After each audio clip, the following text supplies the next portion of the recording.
Assalamualaikum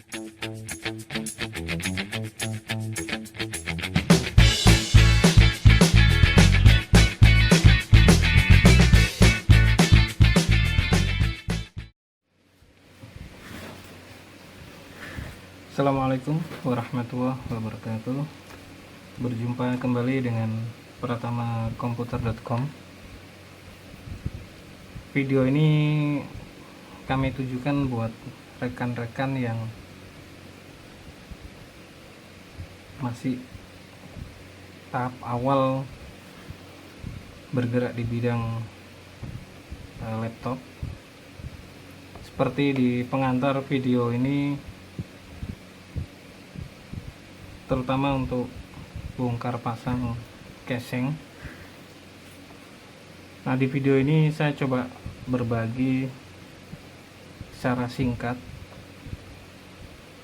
agar proses bongkar pasang dari sebuah laptop jadi bisa lebih aman. Rekan-rekan mungkin bisa menyiapkan satu buah kotak baut, bisa menggunakan cetakan es batu kali ya, cetakan es batu. Kebetulan kalau saya memang menggunakan box yang khusus untuk baut. Mungkin sebagian besar rekan-rekan berpendapat, wah terlalu ribet pak, terlalu banyak modal ya. Tapi dengan resiko yang seperti di pengantar video, mungkin ini salah satu untuk menghindari hal-hal yang tidak diinginkan seperti pada pengantar di awal video tadi. Oke, misalkan kita sudah punya satu cetakan es batu, mungkin kita bisa memberi nama label. Kebetulan kalau di saya beri beberapa nama labelnya, seperti casing bawah, ada engsel bawah, karena kita kadang beberapa kali temukan baut antara penyangga engsel LCD dengan casing yang lainnya, mungkin ada yang besar atau kecil, atau panjang atau pendek. Kemudian ada tempat untuk baut baterai, cut wifi nya, karena biasanya kita lepas wifi card kemudian main letak di boxnya, mungkin kececer seperti pada beberapa produk HP atau Lenovo. Cut wifi nya jadi hilang, diganti dengan yang lain. Mungkin ada yang kasus tidak normal jadinya laptop. Kemudian ada baut untuk keyboard, DPD, hard disk, memori. Memori ada bautnya, nanti kita praktekkan, kita lihat untuk memudahkan kita untuk bongkar pasang laptop. Kemudian ada casing atas, LCD dan engsel. Ini engsel atas ya, engsel atas. Kemudian ada untuk MUBO, mainboard, fan prosesornya, CMOS. Kemudian ada power, kemudian ini komponen. Nah, kalau komponen ini biasanya saya tujukan, misalkan satu unit ini sedang kami kerjakan, kemudian ada penggantian komponen. Nah, komponen-komponen yang kita gantikan kami simpan di dalam kotak ini. Jadi seandainya misalnya memang cancel, ya komponen yang tadi kami ganti kami kembalikan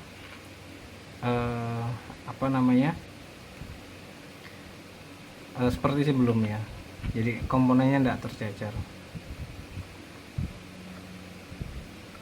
Selain kotak baut, jangan lupa obeng. Bongkar nanti tidak ada obengnya juga susah nanti. Terus ada beberapa toolkit di sini untuk pembuka casingnya. Abaikan yang ini, misalkan tidak mau pakai yang toolkit seperti ini, kita bisa menggunakan dari bekas SIM card ya, SIM card ini kita bisa menggunakan itu. Yang jelas usahakan jangan menggunakan benda-benda tajam ya, benda-benda tajam kadang seperti pinset untuk nyungkil casingnya, nanti takutnya casingnya pecah, sayang. Oke, kita coba mulai, mudah-mudahan nampak di layar.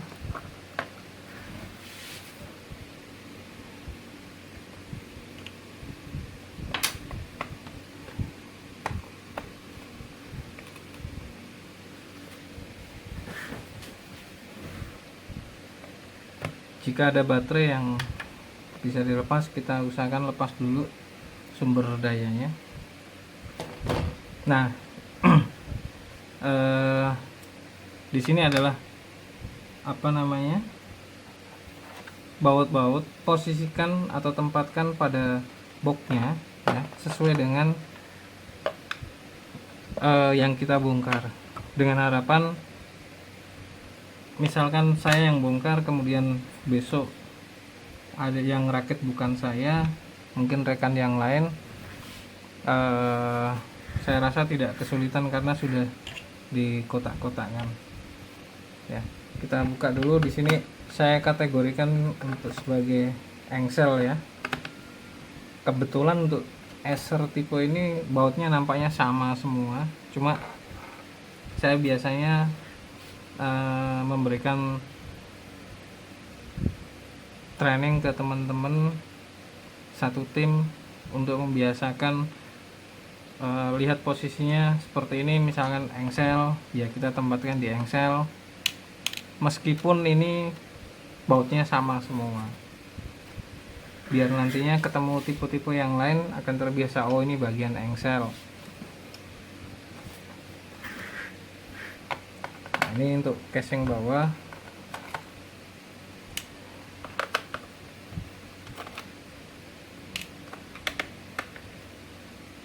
Ini saya masukkan kategori ke engsel biar mudah nantinya. Ini bagian engsel sama casing bawah yang dua. Ini untuk baterai.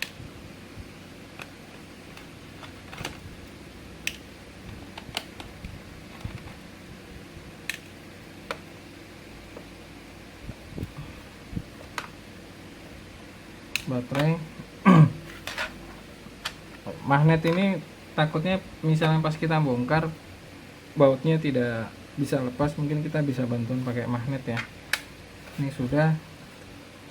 Ini kita bisa lihat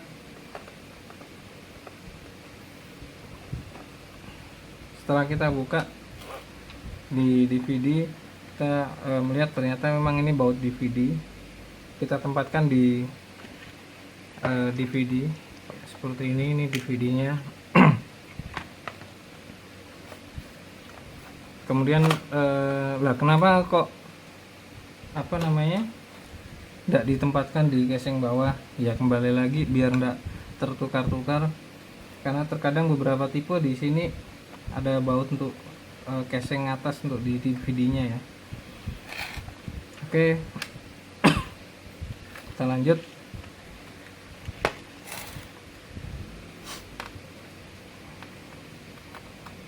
Casing bawah nanti dalam pengelompokan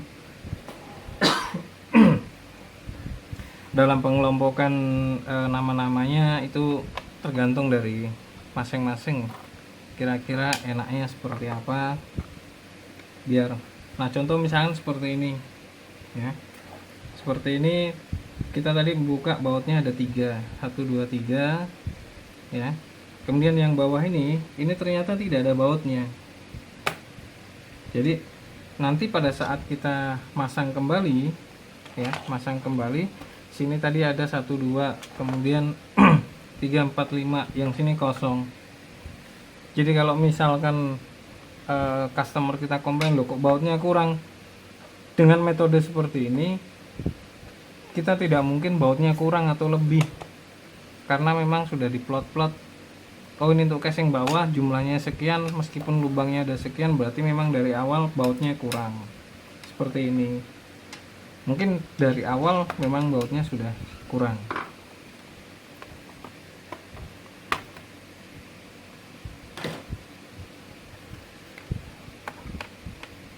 Ini masih di casing bawah.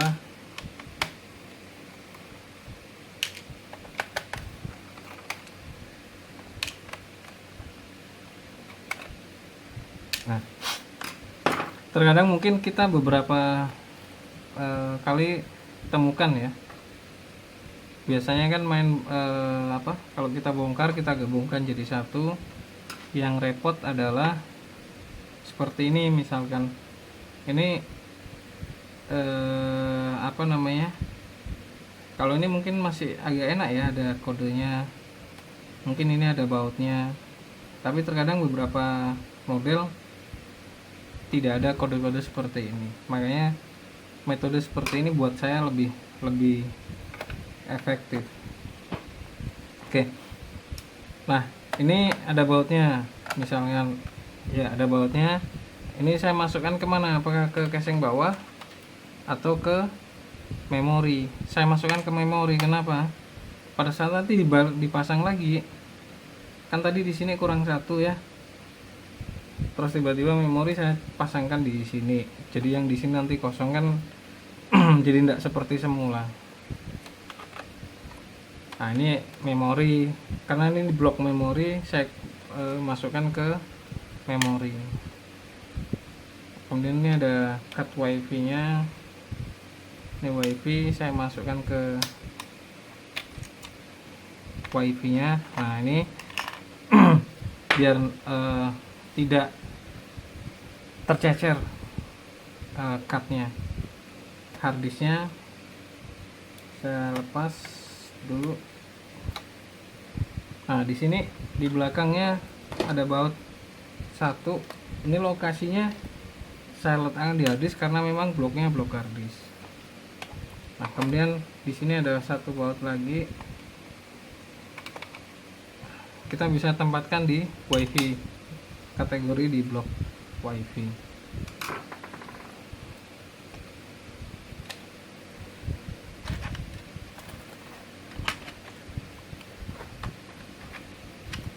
Sebelum kita buka yang berikutnya, kita pastikan baut-bautnya sudah apa namanya, terlepas semuanya. Oke.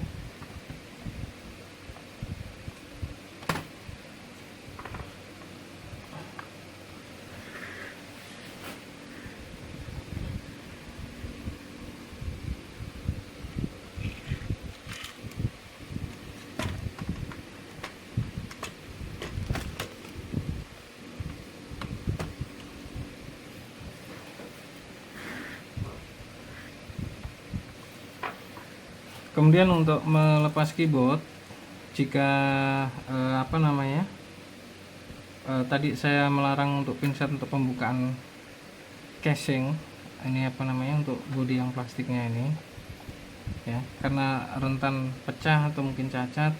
Nah, untuk yang di keyboard bisa menggunakan pinset, usahakan jangan yang terlalu tajam, nanti apa namanya, seperti biasa takut cacat. Ini ada orang sini bilang cekak ya, apa ya, kayak pengaitnya kita dorong ke dalam karena ada kayak agak lentur ya. Nah, seperti ini.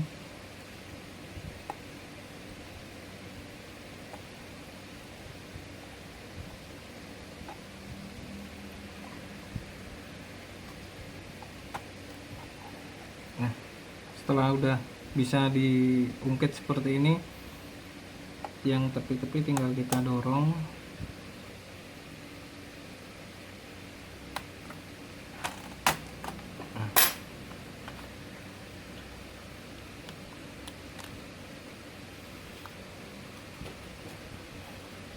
Nah, ini ada dua baut.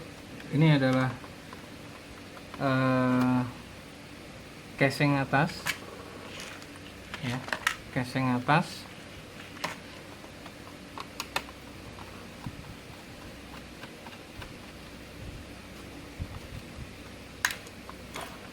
Sudah, jangan lupa untuk fleksibel sama konektornya kita pastikan sudah terlepas. Sekarang kita buka casing atasnya. Yang punya kuku agak panjang bisa digunakan pakai bekas SIM card juga boleh. Ini relatif agak mudah buka casingnya, gampang ternyata. Kita lihat ini ada satu baut. Ini kategori baut di mobonya, baut mobo. Saya simpan di bagian mobonya.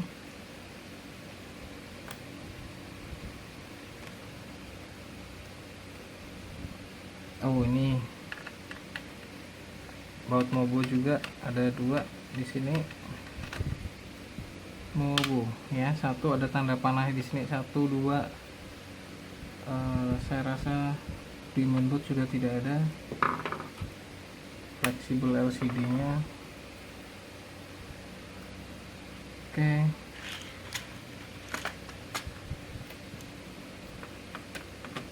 sambil kita cek apakah ada yang masih mengganjal, jangan langsung dipaksakan. Ini biasanya posisinya di bawah gitu ya, bawah engsel. Kita bisa lepas dulu yang di ini mainboard. Nah, sudah terbuka. Nah, mungkin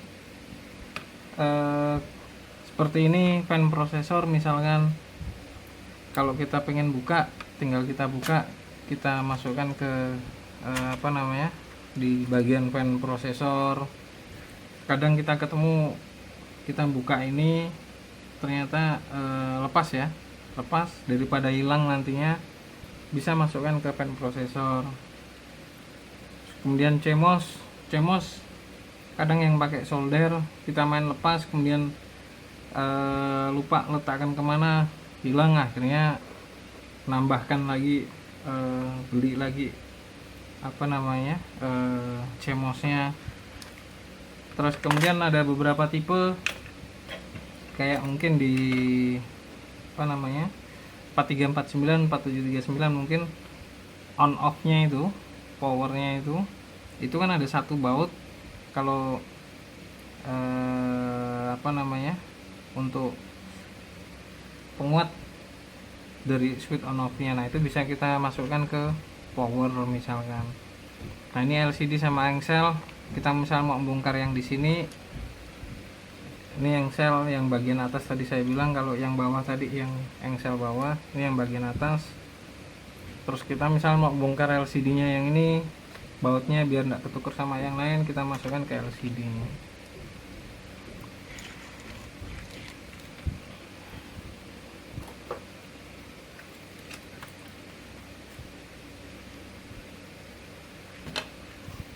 Nah, sebenarnya apa sih keuntungannya ya, kok sampai dibuatkan video? Sekali lagi, ini video buat yang pemula ya, yang sudah mahir-mahir abaikan, karena saya rasa kurang berbobot. Ini hanya untuk pemula saja. Kenapa saya buatkan video seperti ini? Jadi terkadang misalkan tadi udah sempat saya singgung, misalkan hari ini saya bongkar, kemudian mungkin pas kebetulan ada halangan, besok saya tidak masuk misalkan, dan kebetulan misalnya unitnya udah selesai, kemudian harus dites, harus diambil customernya. Jadi si B bisa melanjutkan untuk proses pemasangannya, perakitan kembali. Kenapa? Karena bautnya sudah terkelompok-kelompokkan, sangat mudah. Casing atas di sini ada 2 biji. Karena tadi bongkar kita ada 2 biji, waktu masang kembali tidak mungkin hanya satu. Ya, bisa jadi dipasang hanya satu, yang satu mungkin untuk yang casing bawah tadi.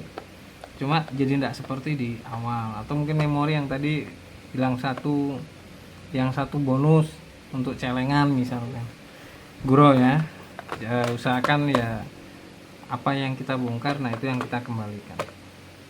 Oke, demikian sharing sangat sederhana ya. Mudah-mudahan bisa bermanfaat, syukur-syukur bisa untuk satu tim, jadi tidak harus tergantung dengan satu orang. Demikian, sekali lagi mohon maaf jika ada yang kurang, jika bermanfaat, semoga bermanfaat. Terima kasih. Assalamualaikum warahmatullahi wabarakatuh.